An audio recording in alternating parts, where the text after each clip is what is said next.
Hello, welcome back to the channel. This is Jarvis, and I'm back with an EDH deck tech. This week we have Liberator, Urza's Battlethopter. It is a new commander from Brothers War. But before we get into the deck tech, I just wanted to remind you to please like, comment, and subscribe.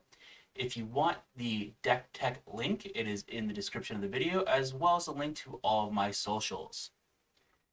Now, to get into this, first, let's go over the commander. The commander is the Battlethopter itself. It is a 3 mana artifact creature Thopter. It is a 1/2 with flash and flying. The best part about this commander is that when you may cast colorless spells and artifact spells as though they had flash.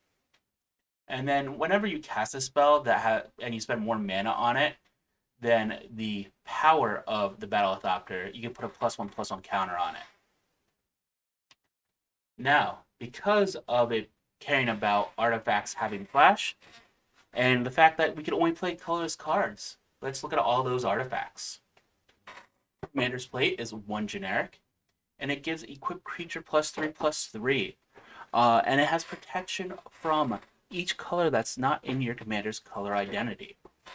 Which, with us playing a colorless commander, it means that our equipped creature has protection from every other colored creature that there would be on the battlefield. And the equip cost for a commander is 3. For any other creature, it is 5. Expedition Map is 1 generic, and then you can pay 2 and tap it, sacrifice it, and get any land from your library into your hand. Mirror Works is 5, and whenever another non-token artifact enters the battlefield under your control, you may pay an additional 2. If you do, you put a token that's a copy of that artifact onto the battlefield. Moon Silver Key is also 2 mana, and pay 1 and sacrifice it. You either get a basic land from your deck, or an artifact with a mana ability. And what that means is something like a Soul Ring or a Thran Dynamo, something in that vein. Relic of Progenitus is 1 mana. Target player exiles a card from their library when you tap it, or you can pay 1 and exile it, and you can exile all cards from all graveyards and draw a card. Shadow Spirit is 1 mana and gives the equipped creature trample and lifelink. It also has an activated ability for 2 mana, where permanents your opponent's control lose hexproof and indestructible until end of turn, and the equip cost is 2. Soul Guide's Lantern is 1 mana. When it enters the battlefield, you exile target card from a graveyard. You tap it and sacrifice it to exile each opponent's graveyard, or you can pay 1 and sacrifice it to go and draw a card. Swiftfoot Boots is 2 mana and gives equipped creatures hexproof and haste. Stasis Coffin is a new card from Brothers War. It's 3 mana. 2, tap it and exile it. You gain protection from everything until your next turn. Important thing to keep in mind here is it only gives you protection. It does not give your permanents protection. So you are still prone to being board wiped or single target removal. Tome of Legends is 2 mana. Enters the battlefield with a page counter.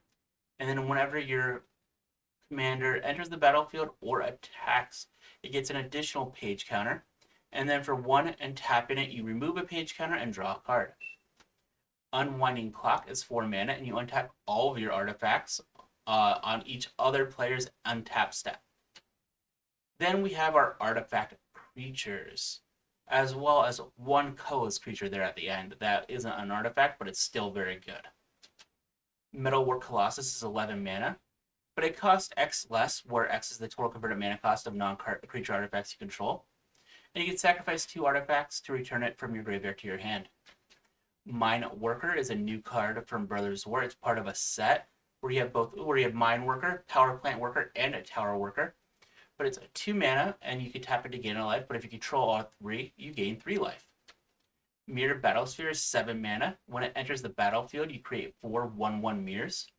And then whenever it attacks, you can tap X untapped mirrors, and when you do, it gets +X+0 until end of turn and deals X damage to the player or planeswalker it's attacking.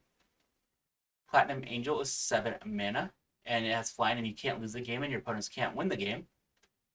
Power Plant Worker, the part of the playset, it's 5 mana, but it has an activated ability where it costs 3. It gets +2/+2 until end of turn. And if you control all 3 of them, you get to put 2 1/1 counters on it instead, but you can only activate that once each turn. Shimmermere is 3 mana, has flash, and you may cast artifact spells as though they had flash. Steel Overseer is 2 mana. Tap it and put a +1/+1 counter on each artifact creature you control. Traxos Scourge of Krug is 4 mana. Has trample, it enters the battlefield tapped, and it doesn't untap during your untap steps, but whenever you cast a historic spell, which are artifacts, sagas, and legendaries, you can untap it. So untapping it is not going to be a problem.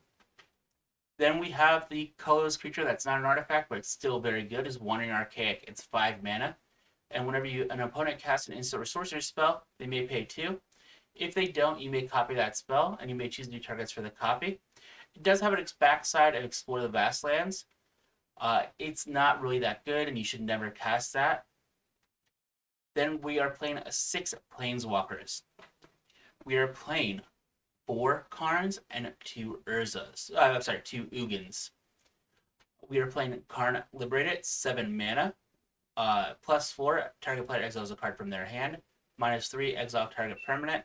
And the ultimate is a -14, where you get to restart the game, leaving in exile all non-aura permanent cards exiled with Karn Liberated. Then you put those cards onto the battlefield under your control. Then you have cards Living Legacy, 4 mana. +1, create a tapped Power Stone token. -1, pay any amount of mana and look at the top cards from the top of your library. Look at that many cards from the top of your library. Then put one of those cards into your hand and the rest on the bottom of your library in a random order. -7, you get an emblem with tap an untapped artifact you control. This emblem deals 1 damage to any target. Very important that it's coming from the emblem because it's hard to get protection from an emblem. Karn Sign of Urza is 4 mana. +1, reveal the top 2 cards of your library. An opponent chooses one of them. Put that card into your hand and exile the other with a silver counter on it. -1, put a card you own with a silver counter on it from exile into your hand. And -2, you get to create a construct. Then we have my favorite of all the Karns, the Great Creator. He's 4 mana. Activated abilities of artifacts your opponent's control can't be activated. The +1 is until your next turn, up to 1 target non-creature artifact becomes an artifact creature with power and toughness, each equal to its converted mana cost. And -2, you may choose an artifact card you own from outside the game or in exile, which is very important. It has to be the exile because there are no wish words in Commander. Reveal that card and put it into your hand. And then you pair it with its buddy, Mycosynth Lattice, at 6 mana. All permanents are artifacts in addition to their other types. All cards that aren't on the battlefield, spells, and permanents are colorless, and players may spend mana as though it were mana of any color. This locks your opponents out and gives you a very easy path to a win. We then have Ugin the Ineffable, 6 mana. Colorless spells you cast cost 2 less to cast. And then the +1 is exile the top card of your library face down, look at it, and create a 2/2. When that token leaves the battlefield, you put the exile card into your hand. And -3, destroy target permanent that's 1 or more colors. Then we have the Big Daddy Ugin, the Spirit Dragon. He's 8 mana, +2. It deals 3 damage to target creature or player. -X, you exile each permanent with converted mana cost X or less. That's 1 or more colors. And the -10, you gain 7 life, draw 7 cards, then put up to 7 permanent cards from your hand onto the battlefield. Then this deck has quite a few big mana spells, so we have lots of ramp, total of 13. We have Blink Moth Urn, which is 5 mana, and at the beginning of each player's pre-combat main phase, if it is untapped, that player adds that much colorless mana to his or her mana pool for each artifact he or she controls. We should have more artifacts than any of our opponents. Burnished Heart, 3 mana. And then for 3 in Sacrifice, you get to search your library for up to 2 basic land cards. We are playing Waste just to be able to go and use this ability. Everflowing Chalice is 0 with multi-kicker 2. And every time you pay into the multi-kicker, it gets that many charge counters, and then it taps for as much colorless mana as you have charge counters on it. Forsaken Monument is 5 mana. Colorless creatures you control get +2/+2. When you tap a permanent for a colorless mana, you get to create that much +1 mana, +1 additional colorless mana.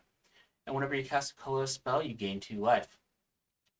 Hedron Archive is 4 mana, taps for 2 mana, and for 2 and tapping it, you sacrifice it and draw 2 cards.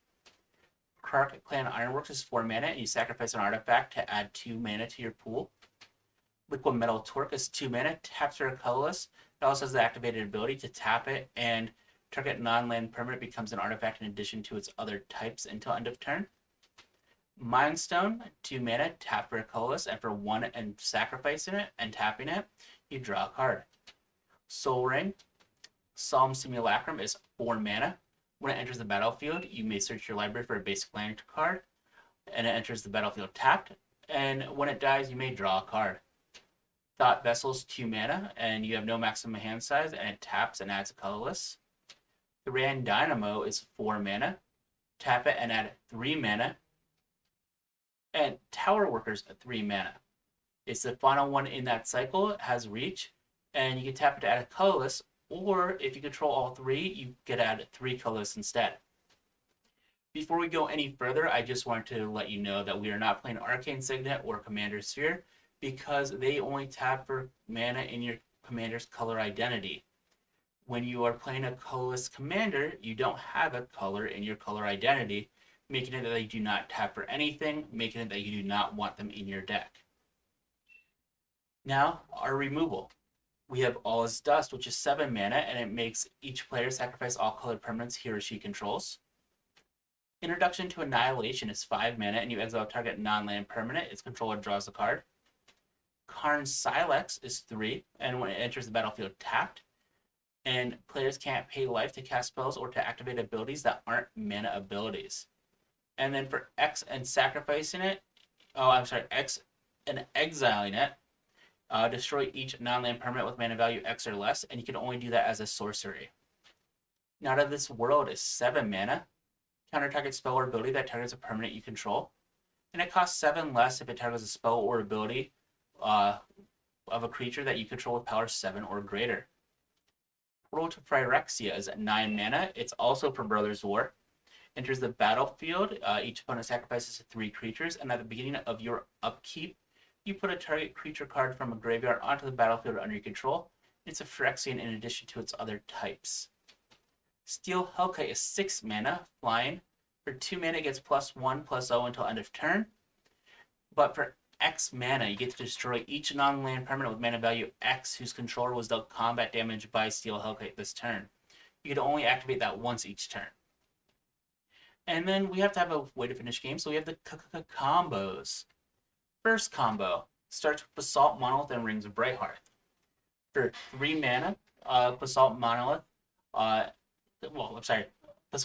costs 3 mana, and it doesn't untap during your untap step, but you can tap it to add 3 mana and pay 3 mana to untap it. Rings of Brighthearth is also 3 mana. Whenever you activate an ability, if it isn't a mana ability, you may pay 2. If you do copy that ability, you may choose new targets for your copy. So, you tap Basalt Monolith, add 3. You pay the 3 to untap it, but then pay that additional 2 to copy that untap ability. And then you re-tap Basalt Monolith. And in doing that, you are able to generate infinite mana. And with that infinite mana, you put it into a Walking Ballista, which has XX. It enters the battlefield with X +1/+1 counters on it. For 4 generic, you put an additional +1/+1 counter on it. But the important part is you remove +1/+1 counters from it, and it deals 1 damage to any target. The next combo requires a few more pieces. You need a cost reducer. Even the Ineffable is 1, but you also have Cloud Key, Foundry Inspector, and Joyous Familiar as other options in the deck. Cloud Key is a 3 mana artifact that when it enters the battlefield, you choose artifact, creature, enchantment, instant, or sorcery. Spells of the chosen type cost 1 less to cast. We will always choose artifact. Foundry Inspector is also 3 mana. Artifact spells you cast cost 1 less to cast. And Joyous Familiar is 4 mana, and historic spells you cast cost 1 less to cast. You then need to be able to cast them from the top of your deck, which you use Mystic Forge for, which is 4 mana. You may look at the top card of your library at any time, and you may cast artifact spells and colorless spells from the top of your library. You may tap it, pay 1 life, and exile the top card of your library. And then you finish it off by using Aetherflux Reservoir and Sensei's Divining Top. Aetherflux Reservoir is 4 mana. Whenever you cast a spell, you gain 1 life for each spell you've cast this turn. and then you can pay 50 life and deal 50 damage to any target. Then you have Divining Top, which is 1 mana, and then for 1 mana, you can look at the top 3 cards of your library, put them back in any order, or you can tap it, draw a card, then put Divining Top on top of its owner's library. How this works is you go tap Divining Top, put it on top of your library. With Mystic Forge, you can play it off the top of your library. With one of the mana reducers, the cost of Senseless Divining Top becomes 0. So you tap the top, put it on top, cast it for free from your library. Every time you do that, you draw a card, and you go and gain life with Aetherflux Reservoir. As you're gaining life, you're gaining exponentially because each spell, which Divining Top counts as a spell, you gain 1 more life than previous spell, until you get enough life that you can go and hit each of your opponents for 50 damage. Then, say those combos aren't enough to finish the game off, we do have a few big uglies in the deck. Just as a forewarning, they're all the Eldrazi Titans, which I love, that are legal in Commander, plus this one very fun artifact creature named Bloodsteel Colossus. He's 12 mana, trample, infect, indestructible, and if you go to your graveyard, you shuffle him back into your library. Then we have Emrakul the Promised End, 13 mana, cost 1 less for each card type among cards in your graveyard. And it has flying, trample, protection from instants, and the fun little ability to steal an opponent's turn, but they do get another turn after that. Kozilek Butcher of Truth, 10 mana. When you cast it, you draw 4 cards. Has Annihilator 4, and shuffles your entire graveyard into your library when it does go to your graveyard. Kozilek the Great Distortion, 8 and 2 colorless. When you cast it, you draw. If you have fewer than 7 cards in your hand, you draw cards equal to the difference. Has Menace, and discard a card with mana value X. Counter target spell with mana value X. Ulamog the Ceaseless Hunger, probably my favorite. 10 mana. When you cast it, exile 2 target permanents. It has indestructible. And whenever it attacks, defending player exiles the top 20 cards of his or her library. And finally, Ulamog the Infinite Gyre, 11 mana. When you cast it, destroy target permanent, indestructible, Annihilator 4, and also has the shuffle graveyard into your library when it enters it clause. Now, that's the deck. I'm not going to put the land base in here. You can find that in the description of the video. But tell me what changes you would make to the deck, what you liked about the deck, and if you are planning on building it, how you're planning on building it if it's different than this.